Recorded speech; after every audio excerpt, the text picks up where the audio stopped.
우리 같이 인사 나누겠습니다. 일주일 동안 애쓰셨습니다.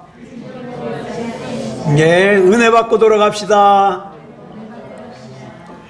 예, 이 시간에는 요나서 4장 1절부터 9절 말씀까지 읽었습니다. 은혜 받을 말씀의 제목은 하나님께서 원하시는 요나는입니다. 하나님께서 원하시는 요나는. 사하라의 불꽃이라는 책이 있습니다. 이 책은 천주교 책이에요. 이 책을 쓴 사람은 샤를 드 푸코라고 하는 신부인데, 이분이 사하라 사막에서 원주민들에게 선교를 하다가 순교를 당했습니다. 근데 이분이 이 사하라의 불꽃이라는 책에서 이 질문을 해요.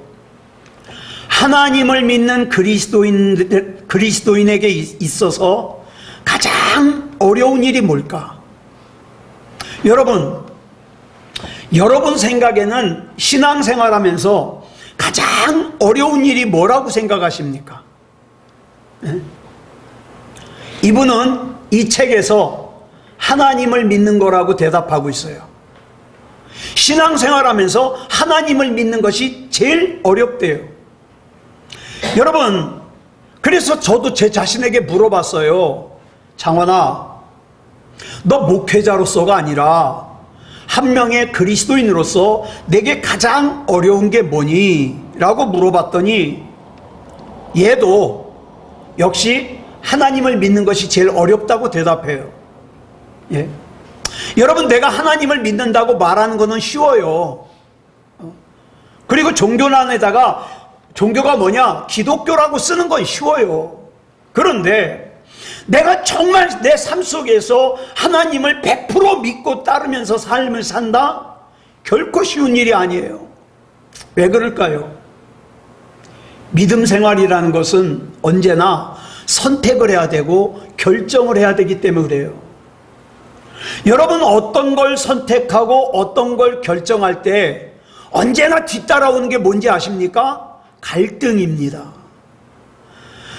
지금 당장 내 손에 잡히는 이익을 잡을 것이냐, 아니면 지금 당장 내 눈에 보이지 않는 하나님의 가치를 잡을 것이냐, 지금 당장 내 몸이 편한 대로 살 것이냐, 아니면 하나님의 가치를 잡을 것이냐.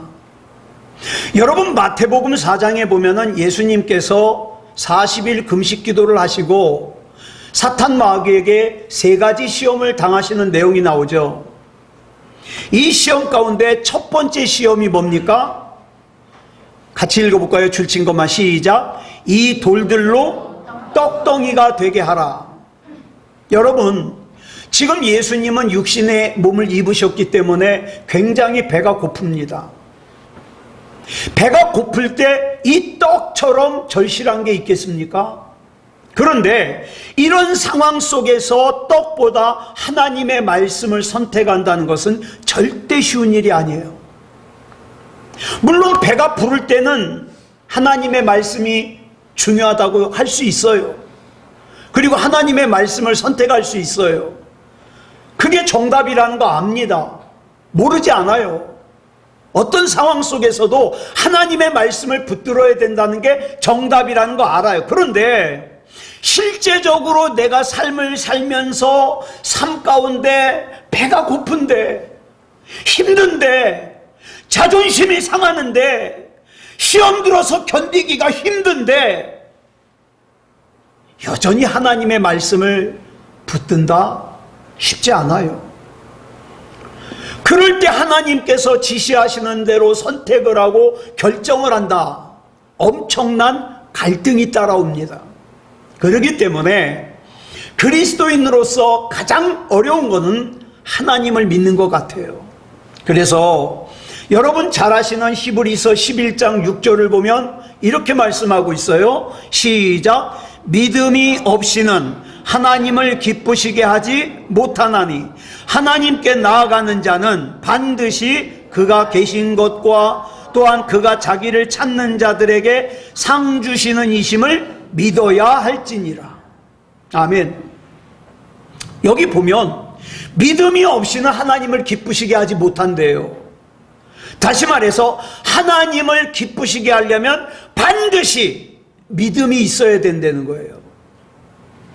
저와 여러분이 언뜻 생각하기에 내가 하나님을 기쁘시게 하려면 이것저것 많이 해야 될 것처럼 생각이 돼요. 헌금도 많이 해야 될 것 같고, 사람들에게 믿음 좋다고 인정도 받아야 될 것 같고, 교회도 좀 크게 져야 될 것 같고, 그래야 하나님이 기뻐하실 것 같은 생각이 들어요. 그러나 그렇지 않습니다. 하나님을 기쁘시게 하기 위한 가장 기본적이고 가장 중요한 것이 뭐냐? 하나님을 절대적으로 신뢰하는 믿음입니다. 이거 가지고 있으면 충분해요. 우리는 오늘까지 요나서 8번째 시간으로 살펴보고 있습니다. 이제 요나서 마무리하려고 그래요. 근데 끝나는 시간까지 지금 본문을 보니까 여전히 요나가 하나님과 씨름하고 있어요. 니느웨로 가서 복음을 전하라는 하나님의 명령 앞에서 내 생각과 하나님의 생각이 다르다고 내 뜻대로 살려고 고집을 부리는 요나와 하나님께서 원하시는 요나이어야 한다는 하나님의 뜻이 충돌하면서 여전히 씨름하고 있어요. 여러분, 여기서 요나의 어리석음이 뭔지 아십니까? 적어도 요나는 선지자예요. 그러면 하나님께서 원하시는 요나이어야 한다는 정도는 알고 있잖아요. 근데 여전히 자기 뜻대로 살고자 고집을 부리고 있어요.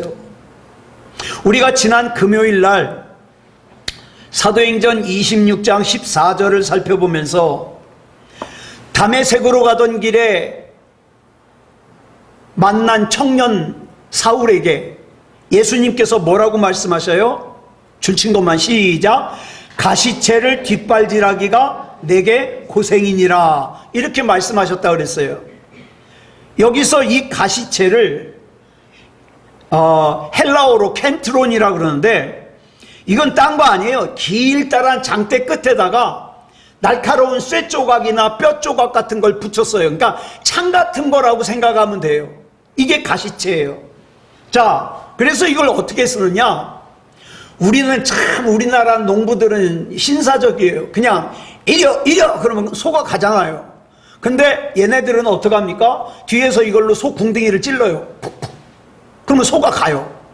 근데 개 중에 못된 소가 있잖아요. 왜 자꾸 가는데 궁뎅이 찌르냐고 뒷발질을 갖다가 막 해요. 그러면 이 농부가 이 가시채를 갖다가 그 발밑에다가 갖다 대면 힘껏 뒷발질하는 대로 어떻게 해요? 발이 찔려요. 아프잖아요. 이게 이 뜻이에요. 가시채. 예? 그래서 주님께서 청년 바울에게 내가 어찌하여 나를 박해하느냐? 이 질문과 함께 네가 나에게 반항을 하면 할수록, 네가 나와 충돌을 하면 할수록 네 자신이 고통스럽다는 걸 왜 모르냐? 마치 소가 그 가시채를 뒷발질하다가 찔려가지고 아픈 것처럼 너만 고생이야, 그 말씀을 하시는 거죠. 여러분, 우리가 신앙생활이라는 걸 진지하게 하다 보면 반드시 고민하게 되는 게 있어요. 뭐예요?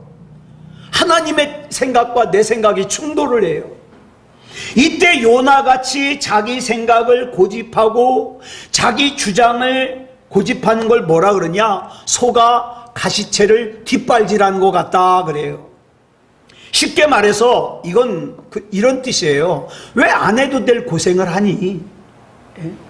소가 가시채를 뒷발질하면 할수록 주인이 괴로움을 당하는 게 아니라 소 네가 괴로움을 당해. 그러면서 하나님의 말씀을 무시하고 가시채를 뒷발질하는 삶에서 뒤돌아서자, 이 말씀이에요. 사랑하는 여러분, 저와 여러분은 바보 아니잖아요. 그래서 하나님께서 나에게 뭘 원하시는지 알아요. 또 뭘 기뻐하지 않으시는지도 알아요. 그러면 그 하나님의 뜻과 반대되는 삶을 내가 살면 가시체를 뒷발질하는 거거든요. 그렇게 살면 안 되죠. 자, 요나서 마지막 장인 4장의 1절을 이렇게 시작하고 있습니다. 시작. 요나가 매우 싫어하고 성내며.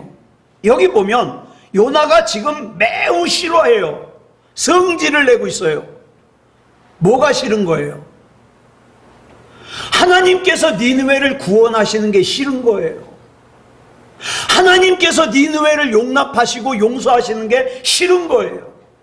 물론 저와 여러분이 살아가다 보면 하나님께서 하시는 일이 다 납득이 되지 않아요. 이해가 되지 않아요. 때로는 받아들이기 어려운 것도 있어요. 그렇지만 내가 납득이 되지 않아도, 이해가 되지 않아도, 받아들이기 힘들어도 그것이 하나님께서 원하시는 것이라면, 그것이 하나님의 뜻이라면 순종하고 따라야 되는 것이 성도의 길 아닙니까? 그런데 요나는 지금 하나님께서 하시는 일이 납득이 안 된다고, 자기 생각과 다르다고, 받아들이기 어렵다고 거부하고 있어요.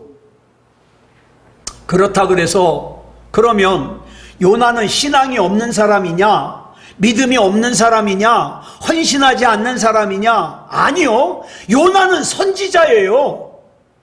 그리고 선지자로서 사명도 잘 감당했어요, 그동안. 그런데 여러분, 이 요나의 첫 번째 약점이 뭔지 아십니까? 하나님 앞에서 자기 생각이 너무 강해요. 여러분, 신앙생활 하다 보면 교회 안에서도 이런 사람들이 있죠. 자기 생각이 너무 강해요. 그러면서 하는 말이 있어요. 자긴 주관이 뚜렷하대. 자긴 뒤끝이 없대요. 자기가 옳기 때문에 그러는 거래요. 아니요. 여러분, 하나님 앞에서 하나님의 뜻과 다른 자기의 고집은 반드시 그 사람으로 하여금 올무에 걸리게 합니다. 요나는 하나님을 믿고 있는 선지자이긴 하지만 요나의 이 성품 때문에 하나님 앞에서 자기 생각이 더 중요하다고 생각하는 이 성품 때문에 요나가 맡은 사명이 지금 흔들리고 있어요. 여러분, 반드시 기억하셔야 될 것은 내 믿음이 내 성품을 다스려야 돼요. 내 성품이 내 믿음을 지배하기 시작하면 그 사람은 그 순간부터 이기적인 신앙인이 돼요. 복도 나만 받아야 되고 하나님의 용서도 나만 받아야 되고 이기적인 신앙인, 이기적인 사명자가 되는 거예요. 즉 본문에 나오는 요나의 신앙은 이기적인 신앙이에요. 그리고 요나가 감당하는 사명도 이기적인 사명이에요. 자, 본문 2절 볼까요? 시작. 여호와께 기도하여 이르되 여호와여, 내가 고국에 있을 때에 이러하겠다고 말씀하지 아니하였나이까? 그러므로 내가 빨리 다시스로 도망하여 싸우니 주께서는 은혜로우시며 자비로우시며 노하기를 더디하시며 인애가 크시사 뜻을 돌이켜 재앙을 내리지 아니하시는 하나님이신 줄을 내가 알았음이니이다. 요나의 가장 큰 문제가 뭐냐? 이기적이라는 거예요. 요나는요, 하나님이 자비로우신 하나님이라는 거 알아요. 노하기를 더디하시는 분이라는 것도 알아요. 인애가 크시기 때문에, 즉 사랑이 크시기 때문에 회개하기만 하면 심판하시겠다는 뜻, 재앙을 내리겠다는 뜻을 돌이키고 내리지 않을 분이라는 것도 알아요. 근데 중요한 것은 이런 하나님의 구원과 용서가 쟤네들한테는 가면 안 된다는 거예요. 나에게만 있어야 된다는 거예요. 니느웨라는 곳에 적용이 되면 안 된다는 거예요. 이기적이죠. 하나님께서 주시는 복은 나에게만 적용돼야지 내가 미워하는 사람에게는 절대 복 주시면 안 돼요. 하나님의 용서도 나만 받아야지 내가 미워하는 사람은 절대 용서받으면 안 돼. 이기적인 거죠. 요나의 고집을 보세요. 본문 2절에서 이렇게 자기 생각대로 안 된다고 화를 내더니 여러분 3절에서는 어떤지 아십니까? 이제는 도가 지나쳐가지고 죽고 싶대요. 죽고 싶대. 같이 읽어볼까요? 시작. 여호와여 원하건대 이제 내 생명을 거두어 가소서. 사는 것보다 죽는 것이 내게 나음이니이다 하니. 요나는 죽고 싶다는 말이, 죽는 것이 낫다는 말이 요나서 4장에만 무려 3번이나 얘기해요. 우리 흔히 하는 말 중에 이런 말 있죠. 내 눈에 흙이 들어가기 전에는. 그런 말 하면 눈에다가 흙을 뿌려야 돼요. 그래야지 욕심을 꺾지, 고집을 꺾지. 지금 이 요나는요, 니느웨가 용서를 받는 꼴을 보느니 차라리 내가 죽고 싶다는 거예요. 자기 생각대로 안 된다고 성질을 내는 것에서 도가 지나쳐서 이제는 차라리 죽는 게 낫다는 거예요. 여러분 한번 생각해 보세요. 여러분 나는 힘들어서 힘든가, 아니면 다른 사람이 나보다 잘 돼서 힘든가? 나는 내가 힘들어서 힘든가, 다른 사람이 나보다 잘 돼서 힘든가? 거의 대부분이 다른 사람이 나보다 더 잘 돼서 힘들어요. 이 마음을 내려놔야 편안해집니다. 물론 내 마음에 안 드는 사람이 있어요. 어떻게 내 마음에 다 들어요? 그런데 내 마음에 안 드는 그 마음을 내 입으로 내뱉는 순간, 내 표정으로 나타내는 순간, 내 행동으로 나타내는 순간, 그때부터는 그게 문제가 되는 거예요. 그래서 하나님께서는 어떻게 요 못돼 처먹은 요나를 깨닫게 할까? 요걸 생각하시다가 하룻밤 동안에 박넝쿨이 자라게 하셔서 그늘을 만들어요. 그랬더니 금방 사는 것보다 죽는 게 낫겠다고 했던 요나가 좋다고 시지요. 아무래도 좋을 진 같아요. 금방 죽고 싶다 그러더니 금방 헤헤거리고 있어요. 박넝쿨이네. 그래서 이번에는 하나님이 보낸 벌레가 그 줄기를 갉아먹어가지고 시들게 하시니까 또 이제 죽는 게 낫대. 여러분 본문 7절로 8절 보겠습니다. 시작. 하나님이 벌레를 예비하사 이튿날 새벽에 그 박넝쿨을 갉아먹게 하심에 시드니라. 해가 뜰 때에 하나님이 뜨거운 동풍을 예비하셨고 해는 요나의 머리에 쪼임에 요나가 혼미하여 스스로 죽기를 구하여 이르되 사는 것보다 죽는 것이 내게 나으니이다 하니라.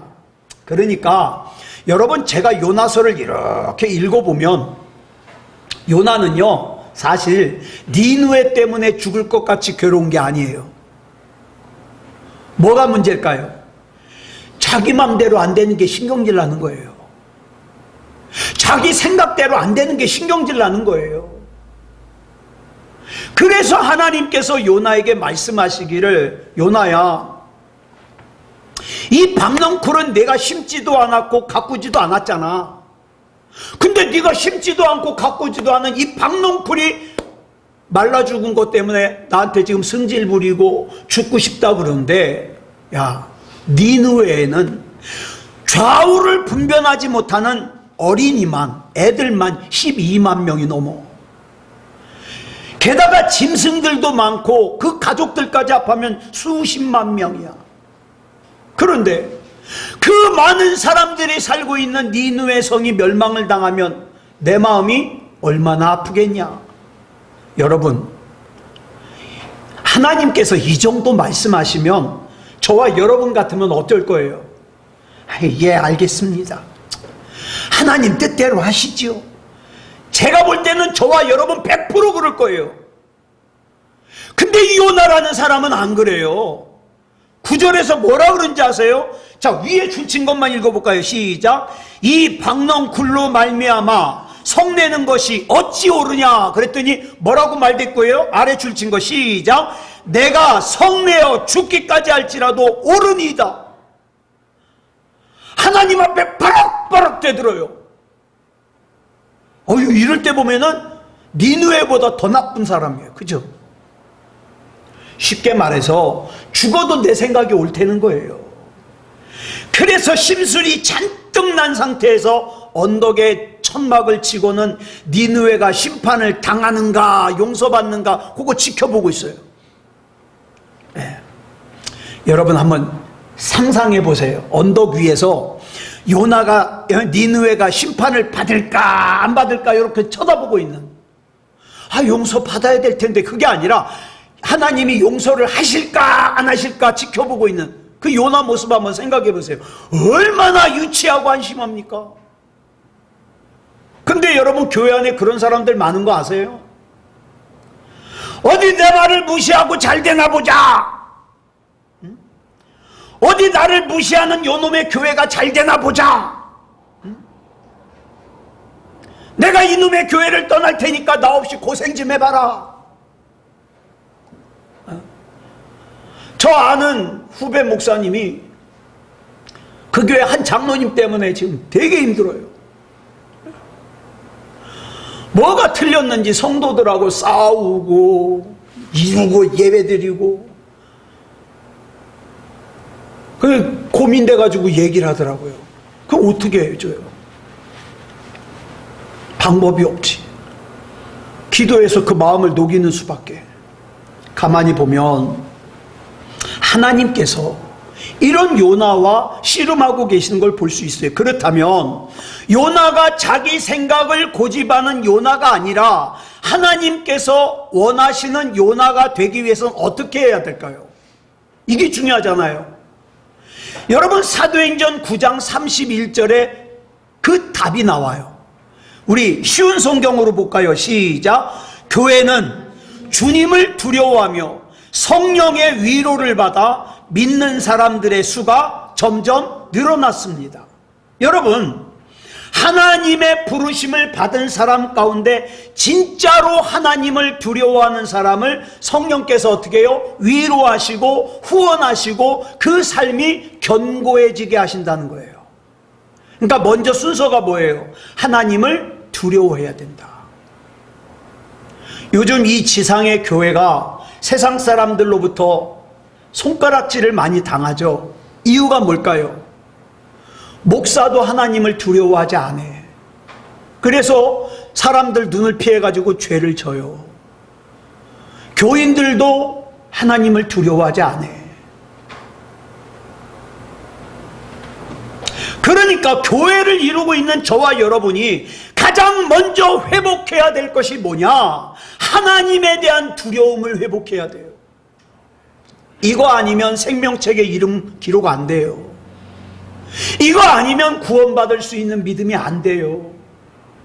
하나님의 사랑만을 원하면서 하나님을 두려워하기는커녕 자기 자신이 자기의 주인 자리에 앉아가지고 버릇없는 신앙생활하는 사람들이 얼마나 많은지 몰라요. 그러면서 자꾸 하나님 앞에 복만 달래. 하나님을 두려워하지도 않으면서. 여러분, 자기가 자기 주인 자리를 차지하고 있는 이 버릇없는 신앙생활을 청산해야 돼요. 그러면 우리 예배가 달라질 겁니다. 우리 찬양이 달라질 거예요. 우리 기도가 달라질 거예요. 그때야 성령님의 후원 속에서 우리는 견고한 그리스도인으로 세워질 수 있는 거예요. 온전한 하나님의 자녀로 살 수 있는 거예요. 여러분, 내가 지금 하나님을 무시하면 어떻게 되는지 아십니까? 제가 예언을 하나 하는데 저와 여러분이 살아생전에 반드시 하나님의 능력을 필요로 하는 때가 옵니다. 근데 그때 어떻게 되는지 아세요? 잠언 8장 17절 볼까요? 시작. 나를 사랑하는 자들이 나의 사랑을 입으며 나를 간절히 찾는 자가 나를 만날 것이니라.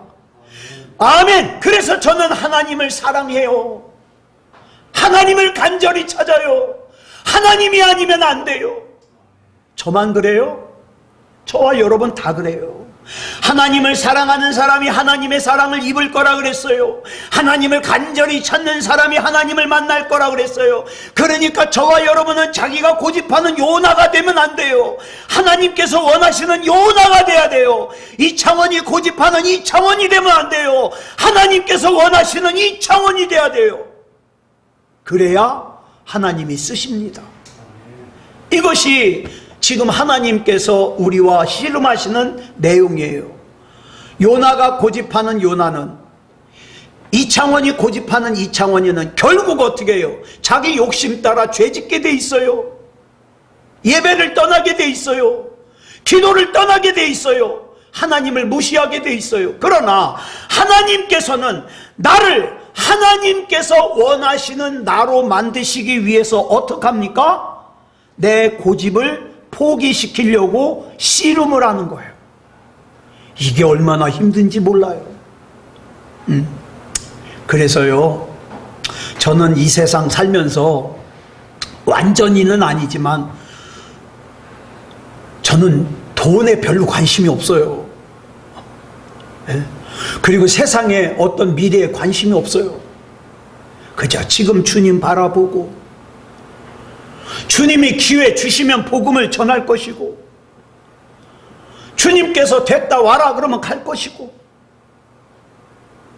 여러분, 정말 내가 고집하는 내가 되면 안 돼요. 이건 절대 용납 못해. 누가? 내가. 그러면 안 돼요. 누가복음 7장을 보면 시몬이라고 하는 종교 지도자의 집에서 예수님을 저녁 식사에 초대를 했어요.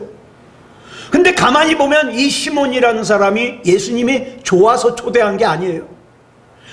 예수님을 푸대접해서 망신 주려고 초대를 한 것 같아요. 여러분, 이스라엘 사람들은요, 손님을 저녁에 초대하면 예법이 있어요. 기본적으로 뭐냐? 일단 환영의 의미로 초대받은 사람이 들어오면 손을 잡고 그 손에다가 입을 맞춰야 돼요. 잘 오셨습니다. 내 초대에 응해 주셔서 감사합니다. 입을 맞춰야 돼요. 근데 시몬은 그러지 않았어요. 또 팔레스타인이 어디예요? 사시사철 먼지가 많기 때문에 여기는 또 샌들 신고 다니잖아요. 발가락 껴가지고 다니는 거. 여러분, 먼지 많은 데서 슬리퍼 신고 다녀보세요. 발가락 사이에 때가 새까맣게 끼죠? 여기 사람들은 다 그래요. 그래서 저녁 식사에 초대를 받으면요, 먼저 손님이 발을 씻을 수 있는 물을 내와야 돼요. 근데 시몬은 그것도 안 했어요. 또 특별히 환영하는 사람은요, 여러분, 팔레스타인은 햇빛이 강하기 때문에 이 살이요, 자극을 받아요. 그래서 그 살을 진정시켜주기 위해서 어떻게 해요? 좋은 기름을 머리에다가 이렇게 부어가지고 그걸로 이렇게 얼굴을 문대줘요. 살을, 이 얼굴 피부를 진정시켜주기 위해서. 근데 그것도 하지 않았어요. 대놓고 무시하는 거죠. 여러분, 우리가 드리는 예배도 마찬가지예요. 저와 여러분이 예배를 드린다고 해놓고 분명히 여러분은 알고 있어요. 예배를 어떻게 준비해야 되는지 알고 있어요. 그럼에도 불구하고 내가 예배를 무시하고 있다면, 이 예배를 받으시는 하나님을 무시하고 있다면 우리 하나님 얼마나 속상하시겠어요. 시몬만 그런 게 아니에요. 여러분, 요즘 세상 살면서 내가 돈 좀 있다고, 내가 권력 좀 있다고, 내가 좀 아쉬운 게 없다고 생각하는 사람들은 대부분 시몬처럼 변해요. 하나님을 우습게 생각해요. 예배를 무시해요. 목회자도 무시해요. 막 배는 게 없죠. 그러면서 어떻게 해요? 난 교회 예배만 참석하면 천국 갈 거야. 아니요, 절대 그렇지 않아요. 그런데 이런 식사 자리에 한 여인이 들어왔어요. 누가복음 7장 37절을 보니까 이 여인을 죄를 지은 한 여자라고 기록을 하고 있어요. 여기서 말하는 죄를 지은 한 여자란 정확하게 몸 파는 창녀예요. 즉, 창녀가 종교 지도자의 집에 들어온 거예요. 그 여자가 어떤 여자라는 거 다 알아요. 그러니 사람들이 눈을 갖다가 눈살을 찌푸렸겠죠. 왜 이 고결한 종교 지도자의 집에 저 천박한 창녀가 들어왔을까? 이 여자는요, 예수님으로부터 하나님 나라 얘기를 들은 거예요. 그래서 예수님을 만나기 위해서 이 집에 들어온 거예요. 사방에서 자기를 째려보고, 그 다음에 쏘아보고, 그 다음에 눈살을 찌푸리고 수군수군 될 거라는 거 이 여자는 이미 알고 있었어요. 자기가 이 집에 들어가면 그럴 거라는 거. 그러나 이 여인의 눈에는 사방에서 자기를 쏘아보고 수근수근거리고 눈살을 찌푸리고 이런 보이질 않아요. 왜? 난 예수님 만나러 왔거든. 내 눈에는 예수님만 보여요. 왜냐하면 이 여인은 이미 심령이 가난해질 대로 가난해져서 더 이상 가난해질 게 없어요. 수치를 느낄 것도 없어요. 더 이상 깨질 것도 없어요. 내려놓을 것도 없어요. 그래서 이 여인이 예수님 앞에 엎드렸고, 엎드린 이 여인의 눈에 제일 먼저 뭐가 보입니까? 예수님의 꼬질꼬질한 발가락이 보이는 거예요. 꼬질꼬질한 발. 때먼지가 잔뜩 낀. 어쩌면 거기 있는 사람들 중에서 이 창녀, 이 여자를 한 번이라도 방문했던 사람은요, 이 여자가 자기 아는 척 할까봐 아마 숨었을 거예요. 사람들의 따가운 시선과 더 이상 가난해질 수 없는 심령의 가난함과 더 이상 낮아질 데가 없는 낮아짐과 그 모든 것들이 예수님의 얼굴을 바라보는 순간 예수님이 자기를 보고 웃고 계시네. 그 예수님의 표정은 마치 이 여인에게 이렇게 말씀하시는 것 같아요. 딸아, 너는 더 이상 쓰레기가 아니란다. 너는 보물이야. 이렇게 말씀하시는 것 같아요. 그래, 예수님의 웃음에 이 여인이 눈물을 흘리기 시작합니다. 근데요, 이 여인의 눈물이 어디로 떨어져요? 예수님의 발등 위로 떨어져요. 여러분, 때 꼬질꼬질한 발 위에 물 조금만 뿌리면 어떻게 돼요? 그거 엉겨가지고 더 지저분해지죠. 자기의 눈물이 예수님의 발에 떨어져서 아주 흙먼지로 범벅이가 된 예수님의 발이 더 꼬질꼬질해졌어요. 근데 시몬이라는 사람은 수건 줄 생각이 없어 보여요. 그래서 이 여인은 자기의 머리를 풀었습니다. 여러분, 이 당시 여인들이 자기 남편이 아닌 다른 남자 앞에서 머리를 푼다, 이건 대단한 사건이에요. 만약에 이 여자가 결혼한 여자였다면 이거는 이혼당할 사유예요. 그 정도로 아주 중요한 일이죠. 여러분, 시몬이라는 사람의 집에는 예수님의 발을 씻을 수 있는 물도 있었고 수건도 있었어요. 근데 드리지 않았어요. 반면에 이 이름 모를 여인은 자기의 눈물로 예수님의 발을 씻고 자기 머리카락으로 수건을 대신했어요. 그런데 자기를 의롭다고 생각하는 거기에 모여있는 사람들은 그 광경을 보면서 어떻게 생각했을까요? 스캔들로 보는 거예요. 스캔들로. 이 여인이 품에서 향유를 꺼냅니다. 이 향유는요, 이 여인이 몸을 팔 때 한 방울을 자기 몸에다가 뿌리면 냄새가 좋잖아요. 가서 남자 하나 꼬시는 거예요. 그러니까 이 향유는 이 여자에게 사업미천이에요. 그런데 이 여인이 예수님의 발에다가 그걸 다 퍼버려요. 향유를. 왜냐하면 예수님을 만난 이 여인은 이제 더 이상 이 향유가 필요가 없는 거예요. 자기를 새 사람으로 바꿔주신 예수님께 자기가 가진 향유를 전부 다 붓는 거예요. 그리고 깨끗해진 예수님의 발에 입을 맞춥니다. 여러분, 이 이야기 속에서 저와 여러분은 누구이고 싶습니까? 여러분들이 마음대로 배역을 정할 수 있다면 누가 되고 싶어요? 종교 지도자 시몬이 되고 싶어요? 여인이 되고 싶어요? 이게 우리가 선뜻 대답을 하지 못하는 게, 이게 아까 제일 앞에서 말한 얘기예요. 하나님 믿는 게 제일 어려운 게, 여기서 이제 선택을 해야 되잖아요. 근데 우리는 어떤 마음을 가지고 있어요? 나는 돈도 많이 가지고 권력도 가지고 큰 집에서 살면서 좋은 음식 먹으면서 많은 사람들의 존경을 받는 종교 지도자가 되고 싶다. 이런 마음 때문에 선뜻 선택을 못해요. 사랑하는 여러분, 지금 저와 여러분의 예배는 어떻습니까? 내 전부를 다 쏟아붓는 예배입니까?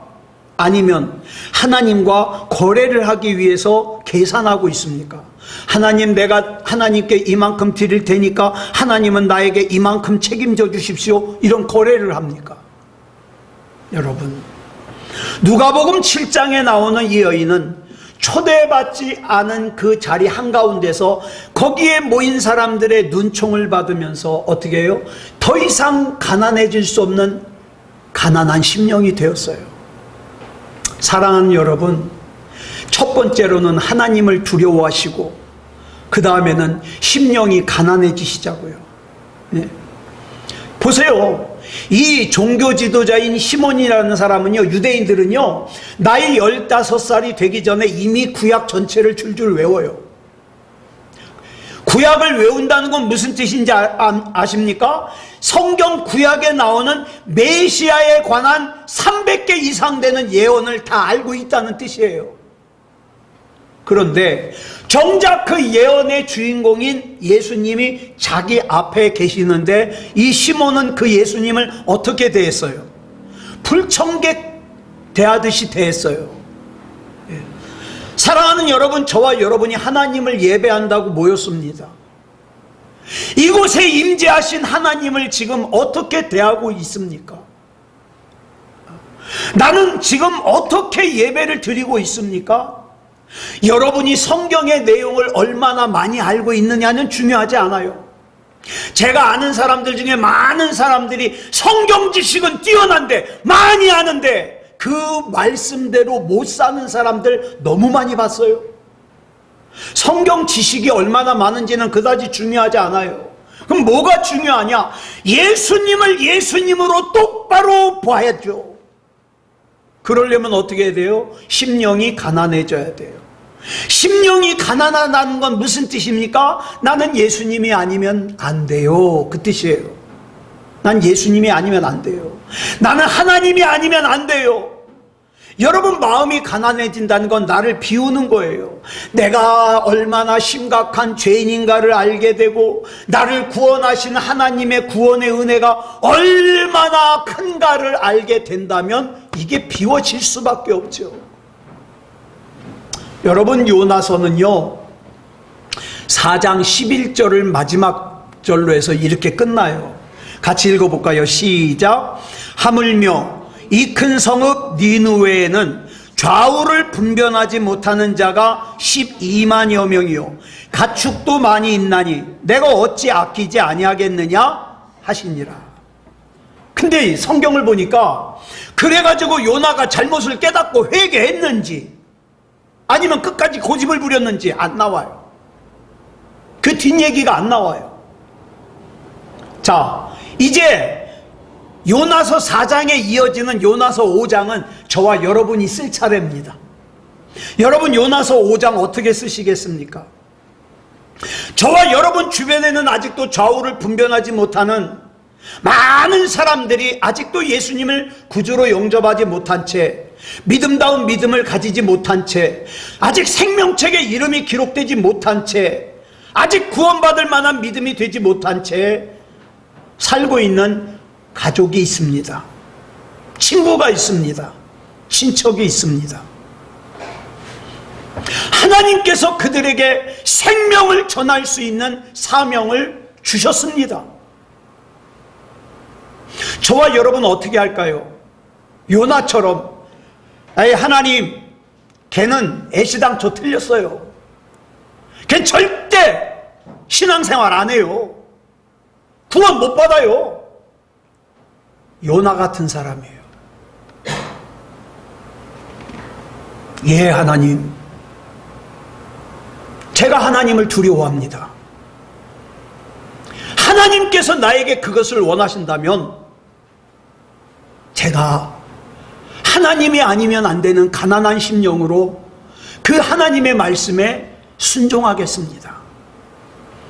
누가 이렇게 반응하시겠습니까? 사랑하는 여러분, 하나님께서 저와 여러분에게 거시는 기대가 큽니다. 저는 혼자 기도할 때 종종 그런 기도를 많이 해요. 하나님께서 사탄 마귀 앞에서 욥을 자랑하셨죠. 마귀야, 너 저 동방의 욥 봤냐? 욥 자랑하셨죠? 저 하나님께서 마귀에게 그렇게 자랑하는 그런 사람 되고 싶어요. 저 그런 기도해요. 그런데 마귀에게 자랑하면 반드시 어때요? 마귀가 날 힘들게 할 거거든요. 마귀가 나 힘들게 해도 하나님, 나 하나님이 자랑하는 사람 되고 싶어요. 사랑하는 여러분, 아무쪼록 하나님을 두려워하는 마음으로, 가난한 심령으로 하나님께서 원하시는 삶을 사는 그런 저와 여러분이기를 그리스도 예수님의 이름으로 축복합니다. 기도하겠습니다. 사랑의 아버지 하나님, 감사합니다. 오늘까지 8시간에 걸쳐서 요나서의 말씀을 살폈습니다. 하나님, 가만히 보니까 많은 순간에 우리 자신의 삶이 요나와 비슷했음을 고백합니다. 하나님, 이제는 내가 원하는 내가 아니라 하나님이 원하시는 내가 되게 해 주시옵소서. 하나님을 두려워할 수 있는 믿음 주시고, 하나님 앞에 가난해지는 심령을 주시고, 하나님께서 나에게 맡겨주신 사명 잘 감당할 수 있게 해 주시옵소서. 정말 믿음다운 믿음이길 원합니다. 구원받을 만한 믿음이길 원합니다. 반드시 생명책에 이름이 기록되는 믿음이기 원합니다. 하나님께서 전도하라고, 구원받게 하라고 나에게 사랑하는 가족을 맡겨주셨사오니, 하나님, 우리 사랑하는 가족 가운데 한 사람도 빠지지 않고 구원받을 수 있게 주시옵소서. 그 귀한 일에 쓰임받을 수 있게 하여 주시옵소서. 능력 주시옵소서. 우리 하나님 붙잡아 주시고 인도해 주실 줄 믿사오며 그리스도 예수님의 이름으로 간절히 기도드렸사옵나이다. 아멘.